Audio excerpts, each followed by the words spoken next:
You've probably seen the rated E or rated T at the bottom of games. This is the ESRB rating, which explains whether a game is appropriate for younger audiences. Before that though, Sega had their own bizarre rating system.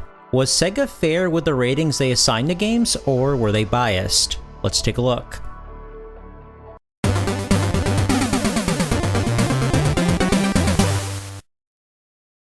What's going on? It's Podrez coming at you with another video. Well, the semester's going on again, so we'll see how that goes.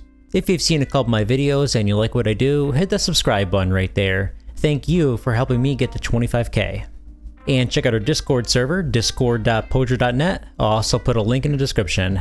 Anyway, let's talk about Sega's rating system.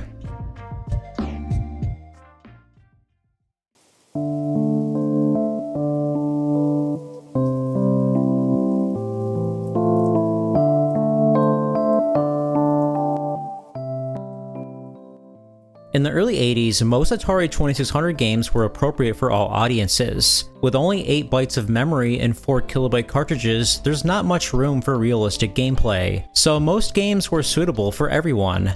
There were some exceptions though. The company Mystique did publish some adult-themed 2600 games that were definitely not intended for younger audiences. Another company that was making controversial games was Wizard Video, who made 2 movie-based titles that had blood and gore. Both companies exposed a massive issue with Atari's licensing system. They didn't have one. Companies didn't have to go through Atari first when publishing games. Atari had zero control over what games were on their platform. This could be bad if someone who isn't within the age requirement gets their hands on a game like Texas Chainsaw Massacre. Nintendo improved this aspect with the NES. Their licensing system required all games to be suitable for all ages. Companies were also required to seek approval from Nintendo before publishing a game. Plus, the graphical and audio capabilities were still very limited. We still didn't see much realistic gameplay on this console, so there wasn't much room for inappropriate or violent games. For the most part, the NES was a safe bet whether you were a kid or an adult. But there were still some controversial games. Some companies figured out how to bypass the Nintendo lockout chip and were able to publish games without their permission. The company American Game Cartridges made Chiller, which was a rail shooter that featured blood and gore. The NES even had a few adult games like Bubble Bath Babes, which had nudity. While these games were definitely not appropriate for all audiences, Nintendo cut off unlicensed developers as much as possible. Retail stores didn't carry unlicensed games, and newer revisions of the NES didn't play unlicensed games, so very few people knew about these games. The 16-bit console generation is where things started to change. At this point, we did start seeing some more realistic games because the technology could support it. On the Super Nintendo, the strict licensing system was still in place, so we would still mostly see games that were appropriate for all ages. But this was a different story on the Sega Genesis. Sega had a licensing system of their own, but it was much more lenient. Companies had more freedom with their games. As a result, there were games that tested the waters on whether they were appropriate or not. Initially, Sega put a parental advisory on the more violent games, but there was no consistency. On the box of Death Duel, there was a small blurb on the back that said not suggested for children under 13. Seems simple enough, but on Splatterhouse 2, it's on the front and it's very hard to read. There's not even an age recommendation either. Good job, guys. While putting a label on the front or back is better than nothing, there was still no streamlined system for handling more violent games. The limits will be pushed further with the release of the arcade game Mortal Kombat. This title took violent video games to a new level. There was not only blood, but decapitations and very explicit content. With the home console versions right around the corner, Sega had to make a more streamlined rating system, not just a blurb that changes with every game. Initially, Sega tried to license the rating system that movies use, such as rated PG and PG-13, but the company behind this rating system refused. So instead, Sega made their own. The Video Game Rating Console, or VRC, was born. Soon after, Mortal Kombat would receive a Genesis version, and it would be one of the first games to get a VRC rating. We'll talk more about Mortal Kombat later. Sega's new system was way more consistent than before. The rating would be posted on the bottom of the box, and every game after this point would receive a rating. There were 3 different ratings that we'll go over. GA was the most common one. This is essentially rated E for everyone. Games like Sonic 2, Aladdin, Earthworm Jim, and many others received this rating. MA13 is similar to rated T for teens. This means the game is suitable for audiences that are 13 or older. With this rating, games can have profanity and can have some blood and violence. Games like Beavis and Butthead, Boogerman, and Super Street Fighter 2 received this rating. And finally, MA17. This means the game is suitable for audiences that are 17 and older. This was basically the same thing as rated M for mature. Here, you can have significant blood and violence and even drug or alcohol usage. Games like Mortal Kombat, Lethal Enforcers, and Rise of the Dragon received this rating. On paper, it seems like Sega made a self-explanatory system. In fact, it somewhat resembles the ESRB ratings even before they existed. With that said, let's take a look at a few games that received these higher ratings. Here's Splatterhouse 2. This was that game from before that was given a small blurb but not an actual rating. It's a beat 'em up, but it feels more like a platformer to me. The graphics have a 3D look, but you can only move in a 2D environment. The game only uses 2 of the 3 buttons on the Genesis controller, one for jumping and the other for attacking. I actually like this because it's no more difficult to understand than a Mario game. You can attack while in the air and while ducking, which is effective against certain enemies. The controls are pretty good. The hitboxes are nice, and the jumping is very floaty. Sometimes the game can be pretty cheap though. It's hard to defend against enemies that attack from above, and some of the jumps have to be pixel perfect or else you'll take damage. Graphically, it's clear why Sega put the weird blurb on the front of the box. The enemies are disgusting, and it does have a very dark theme. The music is also dark, and it fits the environment perfectly.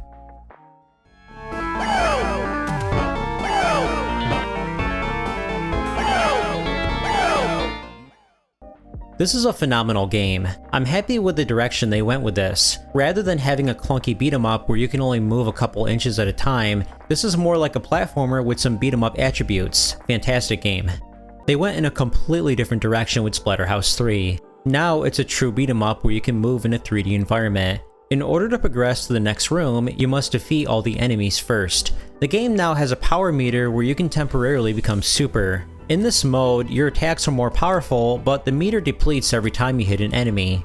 The game is no longer as simple as walking to the right. Now there's multiple routes you can go, and there's a time limit. Thankfully, you're given a map, so it's not too difficult to find where you're going. Unfortunately, I'm not as happy with the direction they went with this game. I prefer Splatterhouse 2's platformer-style gameplay where you walk to the right. I also don't love that you're inside of a mansion for a majority of the game. I feel claustrophobic being behind closed doors, but maybe that was the point. The game was supposed to get an MA17 rating, which makes sense because this is a much darker game than the previous one, but Sega gave it a more lenient MA13 rating instead, probably to prevent low sales. This is an example of Sega being biased with their rating system. This is a good game, but I prefer the second one. Here's Death Duel. This was the other game that only had a small blurb. It's a first-person shooter. You're supposed to beat the opposing enemy that's on the other side. There's brick walls that make it more difficult to hit your target. You can shoot them down, but it's usually better to wait for your enemy to move, otherwise you'll just waste bullets. If you run out of ammunition or get hit too many times, you lose a life. In between stages, you can purchase items in the store. For some reason, your life bar starts out empty and you die when it gets full. Shouldn't it be the other way around? The frame rate is terrible during the main game, but is buttery smooth when you're playing the bonus stage. How did that happen? Your opponents sometimes have cheap strategies, like when they hide out of bounds where the screen doesn't move anymore. That's not fair. The only reason this game got a parental advisory is because of the death animation when you defeat an enemy. They could have easily edited this out and not included the advisory. I'm not sure why they didn't. This is playable, but it doesn't hold my attention for long. I can't talk about violent games without mentioning Mortal Kombat. The characters were all given a realistic design and it looks great. Unlike most fighting games, the characters don't have their own stages. Instead, the game just cycles through all of them regardless of what character you play as or against. In my opinion, this isn't just a mediocre game with a gimmick, it's actually a viable fighting game. But the roster of characters is very limited, and the graphics on some stages are missing detail, with only a plain solid color as the background. Mortal Kombat 2 made some noticeable improvements. There's a much bigger roster of characters this time, and the graphics do look way better. There's much more detail in the background, and even the floor has a 3D look on most of the stages. My only problem with this game is the poor CPU, at least in the Genesis version. You can easily uppercut your opponents multiple times in a row, and they do nothing about it. I made it through half the game with this move alone, and trust me, I am not good at Mortal Kombat. The first game didn't let me get away with this tactic. This is definitely better than the original Mortal Kombat though. Surprisingly, despite Mortal Kombat 2 getting an MA-17 rating, the first one got away with only an MA-13 rating. More on this in a second. Sega's rating system had some issues. For one, they were unclear. What does some blood mean, or significant violence mean? These words are not definable. How do you define some? Is it 1? Is it 2? Is it 3? What really determines whether a game gets an MA-13 rating or an MA-17 one? Sega was completely in control of the rating system, not a third party like with the ESRB ratings. As a result, they were reluctant to give games the MA-17 rating because it would have hurt the sales. If a game has a more mature rating, less people will buy it. Because of this, many games that should have been MA-17 were only given the MA-13 rating. In the case of Mortal Kombat, the game got away with an MA-13 rating rather than MA-17 because the blood wasn't turned on by default. You had to put in a password to activate it. This is a somewhat creative way to avoid the higher rating. Sega was not consistent with how they handled certain games. Mortal Kombat 2 had blood by default and was given the MA-17 rating. That's interesting considering what they did with the previous game.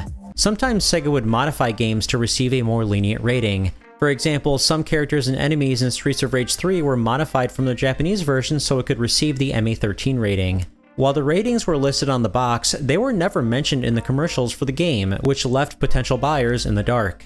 Some companies thought the rating system was just an excuse to make violent games without repercussions. On the other hand, some developers actually complained about the GA rating because it might make some people think the game is for kiddies. The VRC rating was not actually enforced in stores. The employees didn't check IDs, so anyone could buy the game no matter what the rating was. The VRC rating system was not enough to address the issue with violent games. Sega was in charge of it, which meant they were biased on what games got what rating. They were more likely to hand out the more lenient ratings to increase sales. The rating system was also only used by Sega. No other console manufacturers used them. This was important because while Sega was the biggest offender, there were violent games on other consoles. While Nintendo was more strict on their approval process, some questionable games like Street Fighter 2 did get approved despite the violent gameplay.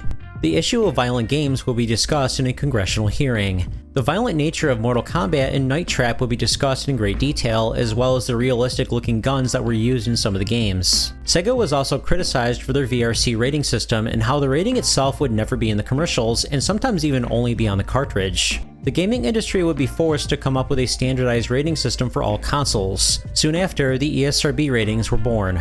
The ESRB ratings addressed some of the problems of Sega's rating system. Games would not only receive ratings, but you would also get an explanation of why. The ratings would also be in the commercials so that parents knew what to expect. It's also a standardized rating system that is used for all consoles in the US, Canada, or Mexico, not just some of them. It's also controlled by a third-party group, so there's no bias that goes into the ratings. While Sega's rating system didn't catch on, it would lay a foundation for a much better one to take its place.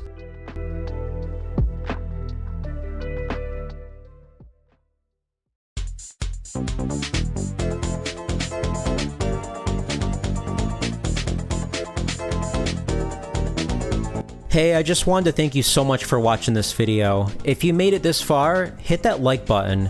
If you enjoy this type of content, hit the subscribe button for more content. Both of these things really help the channel grow.